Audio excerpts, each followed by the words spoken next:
My name is Ramakrishna. I am a physiotherapy student. My question is, what is the need of Allah to create Adam and Eve and this total universe? What he will get from this? And my second question is, everything is created by someone. So even God must have been created by someone. What is the meaning of Allah? Brothers asked three questions. The first question, why did God create Adam and Eve and what was his reason to create all this world and humankind? Allah subhanahu wa ta'ala created Adam and Eve, may peace be upon them both, so that the humankind could come. They were the great-great-grandparents. Allah says in Surah Hujurat, chapter number 49, verse number 13, Ya ayyuhan nasu inna khalaqnakum min zakrin wa unsa wa ja'alnakum shu'uban wa qaba'ila lita'arafu. Inna akramakum indallahi atqakum. Inna Allah alimun khabir. O humankind, we have created you from a single pair of male and female and have divided you into nations and tribes so that you may recognize each other, not that you may despise each other. And the most honored in the sight of Almighty God is the person who has taqwa. The criteria to judge any human being, it is not wealth, it's not color, it's not caste, it's not creed, it is taqwa, it is God consciousness, it is righteousness, it is piety. So Adam and Eve, peace be upon them both, they were our great-great-grandparents, of yours also and of mine also, all humankind. Therefore, I call you a brother. We are brothers in humanity. Allah says, Ya you are nas, O humankind. And Allah says in Surah Isra, chapter number 17, verse number 70, وَلَقَدْ كَرَّمْنَا بَنِي آدَمَ. Almighty God has honored all the children of Adam.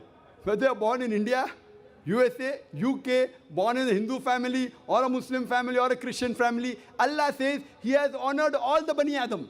If you are a human being, Allah has honored you. Whether your name is Zakir, Abdullah, Ramu, Shankar, if you are born as a human being, Allah has honored you. Now coming to the question, why has Almighty God created the human beings? Allah has created the human beings because Allah says this is one of His best creation. All the other creation of Allah subhanahu wa ta'ala, they obey Him. We have the angels. Whatever Almighty God says, the angels obey Him directly. They have no free will. The human being is the creation of Allah subhanahu wa ta'ala, which has a free will. We can either obey Him or disobey Him. So Allah has created such a creation. We are one of His best creation, in the best of forms. But we have a choice of either obeying God or disobeying God. If we obey God, we will go to Jannah, we will go to Swarg, we will go to heaven. If we disobey Him, we will go to hell, we will go to Nark. So this is a test for the hereafter. Allah says in Surah Mulk, chapter number 67, verse number 2, Allazi khalaqal mauta wal hayata. It is Allah who has created death and life to test which of you is good in deeds. So this life is a test for the hereafter. So Allah has created the human beings, and Allah says in Surah Dhariyat, chapter number 51, verse number 56, وَمَا خَلَقْتُ الْجِنَّ وَالْإِنسَ إِلَّا لِيَعْبُدُونَ. That we have created the jinn and the men not but to worship Him. So we are supposed to worship, obey the commandment of Allah subhanahu wa ta'ala. So this is a different creation of Allah subhanahu wa ta'ala, which has the free will of even going against Allah subhanahu wa ta'ala or obeying Him. All the other things, the stars, the trees, the mountains, the Quran says they do sajda to Allah subhanahu wa ta'ala, they prostrate to Him, they obey Him. We have a free will. Now when Allah has given a free will, with the free will if we obey Him, we become higher than the angels. With the free will if we disobey Him, we become the partners of the devil. So He's created us for the test for the hereafter. Coming to your second question. Everything has a creator. Who created? God. If anyone says everything has a creator, it is a wrong statement. Every created thing has a creator. The definition of God is He is uncreated. The moment you say who created God, He's not God.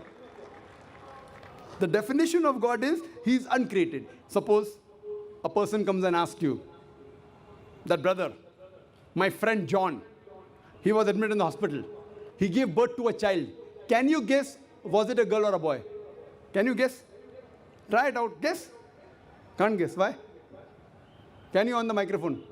Can you guess, was it a girl or a boy? Huh? See, brother John, he was admitted in the hospital. He gave birth to a child. Was it a girl or a boy? Can you guess? A 50% chance? Girl or boy? People are laughing. Why? Can you guess? Can't guess. Why? Even if you guess, can you get the answer right? Acha, can you guess? I'll give you two chances. Was it a girl or a boy? Try it out. Girl. Brother, can a man give birth to a child? Ah, there you made a mistake. Same way you made a mistake by asking who created God. A man cannot give birth to a child. So where's the question of it being girl or a boy? See, now you understood.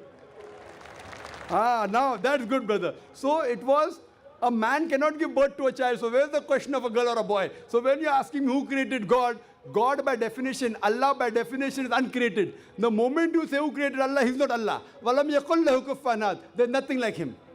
Coming to your last part of the question, who is Allah? Who is Allah?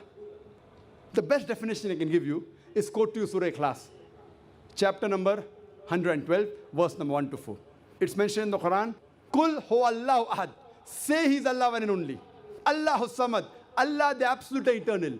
Lam yalid wa lam yulad. He begets not nor is he begotten. Walam yakul lahu kufuwan ahad. There's nothing like Him. This is a four-line definition of Allah subhanahu wa ta'ala. Any human being, any person says so and so candidate is God. If that candidate fits in this four-line definition, we Muslims have got no objection in accepting that candidate as God. Four-line definition. This is the litmus test for theology, for the study of God. First is Qul hu Allahu ahad. Say He's Allah one and only. Allahu samad. Allah the absolute eternal. Lam yalid wa lam yulad. He begets not nor is he begotten. Walam yakul lahu kufuwan ahad. There's nothing like Him. If you go to the Hindu scriptures, the same is mentioned in the Hindu scriptures. Kul huwallahu ahad is mentioned if you read Chandogya Upanishad, chapter number 6, section number 2, verse number 1. Ikkam evidityam. God is only one without a second. Second test. Allahu samad. Allah the absolute eternal. Bhagavad Gita, chapter number 10, verse number 3 says, I am known as the Lord of all the worlds, the unbegotten, the beginningless. Third test. Lam yalid wa lam yulad. He begets not nor is he begotten. It's mentioned in the Shvetasvatara Upanishad, chapter number 6, verse number 9. Nachasya kasij, janita na chadipa. Of Him there are no lords. He has got no parents. Almighty God has got no father. He has got no mother. And walam yakul lahu kufuwan ahad. There's nothing like Him is mentioned in Shvetasvatara Upanishad, chapter number 4, verse number 19. And Yajurved, chapter number 32, verse number 3, where it says, Natasya pratima asti. Of that God, there is no pratima, there is no idol, there is no image, there is no photograph, there is no sculpture. Who says that? Yajurved, chapter number 32, verse number 3. Same as, Walam yakul lahu kufuwan ahad. So any person saying so and so candidate is God, if that candidate fits in this four-line definition, we Muslims have got no objection in accepting that candidate as God. For example, some people say, Bhagwan Rajneesh is Almighty God. Once during question answer time, a Hindu told me, we don't believe Bhagwan Rajneesh to be God. I never said that the Hindus believe Bhagwan Rajneesh is God. I said some people believe Bhagwan Rajneesh to be God. Let us put this Rajneesh to test. First test is, Qul huwallahu ahad. Say He's Allah one and only. Was Rajneesh one and only? Was he the only man who claimed divinity? There are hundreds of them. And in this country, we have thousands of men who have claimed divinity. He's not the only one. But Rajneesh Bhaksi said, no, he's unique. Let's go to the next test. Allahu samad. Allah the absolute eternal. Was Rajneesh absolute eternal? We know from his biography, from his autobiography, he was suffering from asthma, from diabetes, from chronic backache. Imagine Almighty God suffering from asthma, diabetes, chronic backache. Third test. Lam yalid wa lam yulad. He begets not nor is begotten. Bhagwan Rajneesh was born in Madhya Pradesh. He had a father and mother. In 1981, he goes to America, USA, and he takes thousands of Americans for a ride. In the state of Oregon, he starts his center and calls it as Rajneeshpuram, his village. Later on, the American government arrests him and put him behind bar. Rajneesh says, the American government slow poisoned me. Imagine Almighty God being slow poisoned. In 1985, the American government kicked him out of the country. He comes back to India in the same city, Pune, and he goes back to his center, which is now called as Osho Commune. And if you go to the Samadhi of Rajneesh, it is mentioned there on the Samadhi, Bhagwan Rajneesh, Osho, never born, never died, but visited the earth from the 11th of December 1931 to the 19th of January 1990. Never born, never died, but visited the earth from the 11th of December 1931 to the 19th of January 1990. They forgot to mention in Samadhi, he was not given visas to 21 countries of the world. Almighty God coming in this world to visit the world and requires visas to go to different countries.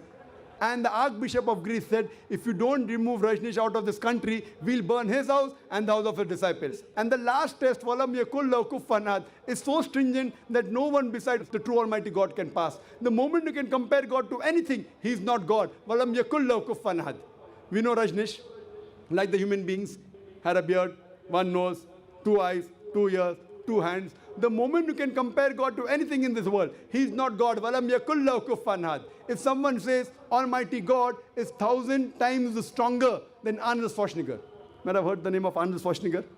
Have you heard Arnold Schwarzenegger? The person who got the title Mr. World, Mr. Universe. The strongest man in the world, the strongest man in the universe. The moment you can compare God to anyone, whether it be Arnold Schwarzenegger, whether it be Dara Singh, whether it be King Kong, whether it be 1,000 times or 1,000,000 times. The moment you can compare God to anything in this world, he is not God. Walam yakul lahu kufuwan ahad. There's nothing like him. So this is a 4-line definition of Allah subhanahu wa ta'ala given in the Quran. Whichever God you're worshipping, brother, put that God to the test of Surah Ikhlas. If that God passes, that is the true God. Otherwise, it's a fake God.